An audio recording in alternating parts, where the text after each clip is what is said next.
بسم اللہ الرحمن الرحیم۔ السلام علیکم۔ الارٹ اسکول فیض کیمپس سپرنگ اسٹڈی پیک 2 مئی 2021 کلاس 7 مضمون اردو لیکچر نمبر 2۔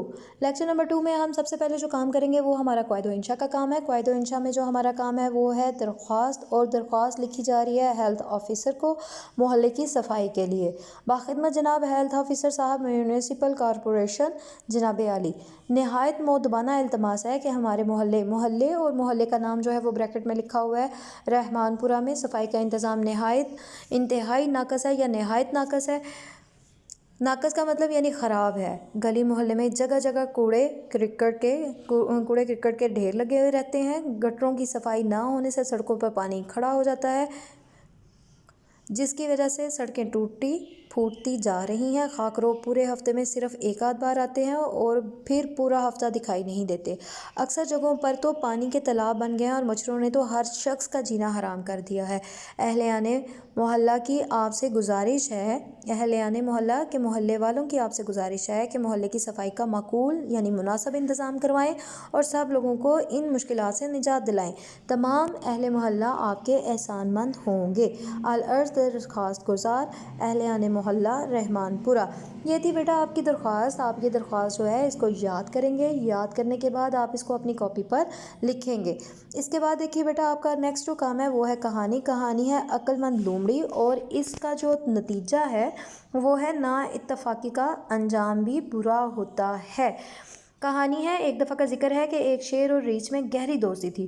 ایک دن دونوں خوراک کے لیے شکار کو نکلے۔ بڑی تلاش کے بعد ایک ہرن نظر آیا۔ ہرن نے بھاگ کر نکلنے کی کوشش کی مگر پکڑا گیا اور ذرا سی دیر میں اس کی بے جان لاش زمین پر پڑی تھی۔ اب شیر نے ریچھ سے کہا کہ اسے میں کھاؤں گا اور جو بچے گا وہ تم کھا لینا۔ ریچھ نے کہا دوست شیر، ہم نے مل کر شکار کیا ہے، اس لیے ہمیں آدھا آدھا حصہ بانٹ کر کھانا چاہیے۔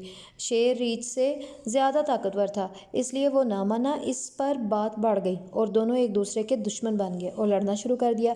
قریب ہی جھاڑی میں ایک لومڑی سارا ماجرا دیکھ رہی تھی۔ اس نے شیر اور ریچھ کو لڑتے دیکھا تو آہستہ آہستہ سے جھاڑی سے باہر آئی اور ہرن کو اٹھا کر جھاڑی میں چھپ گئی۔ لڑتے لڑتے شیر اور ریچھ لہو لہان ہو گئے۔ ہرن پر نگاہ ڈالی تو وہ غائب تھی۔ اب ان دونوں کو سمجھ آئی کہ ان دونوں نے آپس میں لڑ جھگڑ کر اپنا شکار بھی کھو دیا۔ نتیجہ نا اتفاقی کا انجام بھی برا ہی ہوتا ہے۔ یہ کہانی بھی بیٹا آپ یاد کریں گے اور یاد کرنے کے بعد اپنی کاپی پر لکھیں گے۔ اس کے بعد بیٹا آپ کا جو کام ہے وہ ہے مضمون۔ آپ کا مضمون جو ہے وہ ہے ہمارے پیارے نبی صلی اللہ علیہ وآلہ وسلم کی ذات اقدس پر۔ عرب کا علاقہ جہاں ہر طرف گمراہی اور جہالت کا دور دورہ تھا، لوگ وحشیوں کی سی زندگی بسر کرتے تھے۔ لوگوں میں ایسی ایسی برائیاں پائی جاتی تھیں کہ آج ہم جن کا تصور بھی نہیں کر سکتے، سوچ بھی نہیں سکتے جن برائیوں کے بارے میں۔ وہ برائیاں جو تھیں اس وقت عرب میں پائی جاتی تھی۔ اللہ تعالیٰ ہمیشہ ایسی جاہل قوم کو راہ راست پر لانے کے لیے اپنے خاص بندے یعنی نبی بھیجے۔ اللہ تعالیٰ نے اس علاقے میں اپنا آخری نبی حضرت محمد صلی اللہ علیہ وآلہ وسلم مبعوث فرمایا، جس کی بدولت اس علاقے اس قوم کی حالت اس قدر تبدیل ہوئی کہ وہی جاہل اور وحشی قوم دنیا کی مہذب اور عابد و زاہد قوم بن گئی۔ حضرت محمد صلی اللہ علیہ وآلہ وسلم عرب کے شہر مکہ معظمہ کے ایک قبیلہ قریش میں پیدا ہوئے۔ آپ صلی اللہ علیہ وآلہ وسلم کے دادا حضرت عبد المطلب اس قبیلے کے سردار تھے۔ آپ صلی اللہ علیہ وآلہ وسلم کے والد کا نام حضرت عبداللہ اور والدہ کا نام حضرت آمنہ تھا۔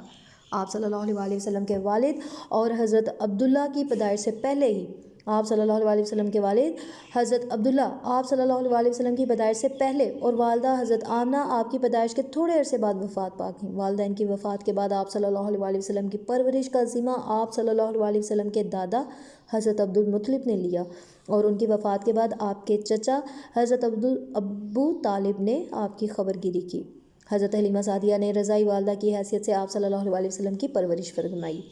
حضرت محمد صلی اللہ علیہ وآلہ وسلم بچپن ہی سے شریف اور ایماندار تھے۔ آپ صلی اللہ علیہ وآلہ وسلم نے اپنی پوری زندگی میں کبھی جھوٹ نہ بولا۔ آپ صلی اللہ علیہ وآلہ وسلم کی سچائی اور ایمانداری کی بدولت لوگ آپ صلی اللہ علیہ وآلہ وسلم کو صادق اور امین کے نام سے پکارا کرتے تھے۔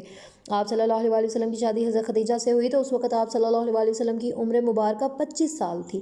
غار حرا میں اللہ تعالیٰ کی عبادت کے لیے جانا آپ صلی اللہ علیہ وآلہ وسلم کا معمول تھا، روز کا کام تھا۔ جب آپ صلی اللہ علیہ وآلہ وسلم کی عمر مبارکہ 40 سال کی ہوئی تو اللہ تعالیٰ نے حضرت جبرائیل علیہ السلام کے ذریعے آپ صلی اللہ علیہ وآلہ وسلم پر وحی نازل فرمائی اور آپ کو تمام دنیا کے لیے نبی مقرر کر دیا۔ جب آپ صلی اللہ علیہ وآلہ وسلم نے اللہ تعالیٰ کا پیغام لوگوں تک پہنچایا تو کفار آپ صلی اللہ علیہ وآلہ وسلم کے دشمن بن گئے۔ آپ صلی اللہ علیہ وآلہ وسلم نے کفار کے ظلم و ستم کو صبر سے برداشت کیا۔ آپ صلی اللہ علیہ وآلہ وسلم کے اچھے حسن سلوک کی وجہ سے لوگ اسلام قبول کرتے۔ آپ صلی اللہ علیہ وآلہ وسلم نے لوگوں کو اخوت، مساوات، عدل اور دیانتداری کا درس دیا۔ آپ صلی اللہ علیہ وآلہ وسلم نے لوگوں کو نماز پڑھنے، روزہ رکھنے، زکوٰۃ دینے اور اللہ کی راہ میں جہاد کرنے کا سبق دیا۔ آپ صلی اللہ علیہ وآلہ وسلم نے عورت کو اس کا اصل مقام دلوایا۔ آپ صلی اللہ علیہ وآلہ وسلم غریبوں، محتاجوں اور غلاموں کی ممکن مدد فرماتے۔ آپ صلی اللہ علیہ وآلہ وسلم نے ہر عمل لوگوں کے سامنے عملی طور پر کر کے دکھایا۔ آپ صلی اللہ علیہ وآلہ وسلم کی 63 سال کی عمر میں وفات ہوئی۔ آپ صلی اللہ علیہ وآلہ وسلم کا روضہ مبارک مدینہ منورہ میں ہے۔ آپ صلی اللہ علیہ وآلہ وسلم کی زندگی ہمارے لیے بہترین نمونہ ہے۔ اللہ تعالیٰ ہمیں ان حضور صلی اللہ علیہ وآلہ وسلم کے اسوہ حسنہ پر عمل کرنے اور آپ صلی اللہ علیہ وآلہ وسلم سے سچی محبت کی توفیق عطا فرمائے، آمین۔ آپ صلی اللہ علیہ وآلہ وسلم سے محبت اور آپ صلی اللہ علیہ وآلہ وسلم کی بتائی ہوئی باتوں پر عمل کر کے ہی ہم دنیا اور آخرت کو سنوار سکتے ہیں۔ بے شک شعر ہے کہ محمد صلی اللہ علیہ وآلہ وسلم سے وفات تو نے تو ہم تیرے ہیں، یہ جہاں چیز ہے کیا لوح و قلم تیرے ہیں۔ اس کے بعد بیٹا آپ کا جو کام ہے وہ ہے اسم کی اقسام بناوٹ کے لحاظ سے۔ بناوٹ کے لحاظ سے اسم کی 3 اقسام ہیں۔ کون کون سی ہیں؟ اسم جامد، اسم مشتق، اسم مصدر۔ اسم جامد سے کیا مراد ہے؟ وہ اسم ہے جو نہ تو خود کسی اسم سے بنے اور نہ ہی اس سے کوئی اور اسم بنے، مثلا کرسی، جوتا، پہاڑ، کاغذ، چٹان وغیرہ وغیرہ۔ اسم مشتق سے کیا مراد ہے؟ اسم مشتق سے مراد وہ اسم ہے جو کسی دوسرے کلمے سے بنایا جائے یا پھر کسی مصدر سے نکلا ہو، لکھنا سے لکھائی، پڑھنا سے پڑھائی، بنانا سے بناوٹ وغیرہ وغیرہ، جیسے مسکرانا سے مسکراہٹ، مسکراہٹ سے مسکرانا۔ اس میں مصدر سے کیا مراد ہے؟ اس میں مصدر سے مراد وہ اسم ہے جو خود تو کسی اسم سے نہ بنا ہو مگر اس سے مقررہ قاعدوں کے مطابق بہت سے الفاظ بنائے جا سکیں، جاگنا، پینا، کھانا، آنا جانا، پڑھنا وغیرہ وغیرہ۔ اس سلسلے میں ایک بات یاد رکھنا بہت ضروری ہے کہ اس کے آخر میں ہمیشہ نون الف نہ آتا ہے، مگر کچھ الفاظ ایسے بھی ہیں جن کے آخر میں نون الف نہ آتا ہے لیکن وہ مصدر بھی کہلاتے ہیں، جیسے چونا، دانا، نانا، گانا، پرانا، رانا، سہانا، گنا، تانا، سپنا وغیرہ۔ اس کے بعد دیکھیے بیٹا آپ لوگوں کا جو کام ہے وہ ہے غلط درست جملات ہیں۔ یہ غلط ایک طرف کالم ہے آپ کا غلط جملوں کا، دوسری طرف انہیں کے سامنے درست جملوں کا آپ کو نظر آ رہا ہوگا، جیسے کہ اسکول کے اوپر مضمون لکھو، تو اسکول کے اوپر نہیں ہوتا، اسکول پر ہوتا ہے، اسکول پر مضمون لکھو۔ یہ ماہ رمضان کا مہینہ ہے، ماہ کا مطلب اور مہینہ کا مطلب دونوں ایک ہی معنی ہے، تو اس لیے یا تو یہ ماہ رمضان ہے یا یہ رمضان کا مہینہ ہے۔ شب برات کی رات، شب برات آلریڈی ایک رات ہے تو رات برکت والی، تو پھر آئے گا شب برات برکت والی رات ہے۔ میں منگلوار کے دن جاؤں گا، میں منگل کے دن جاؤں گا۔ کل میں نے بری خواب دیکھی، خواب دیکھی نہیں ہوتا، خواب دیکھا ہوتا ہے۔ سنگ مرمر کا پتھر قیمتی ہے، تو سنگ مرمر کا پتھر جو ہے، سنگ مرمر آلریڈی پتھر ہے تو سنگ مرمر قیمتی ہے۔ قلم اور دوات اور کاپی دو، تو یہ غلط ہے، قلم دوات اور کاپی دو۔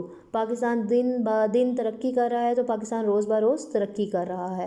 اسی طرح بیٹا آپ نے دیکھنا ہے یہ سارے جو فقرات ہیں یہ پہلے والے کالم میں غلط لکھے ہوئے ہیں، ان کے سامنے ان کے درست فقرات لکھے ہوئے ہیں۔ کلاس 7 بیٹا یہ تھا آپ کا لیکچر نمبر 2۔ اس کے جو آپ کا باقی سپرنگ اسٹڈی پیک رہ گیا ہے اس کے لیے بیٹا آپ دیکھیے اپنا لیکچر نمبر 3۔ اللہ حافظ۔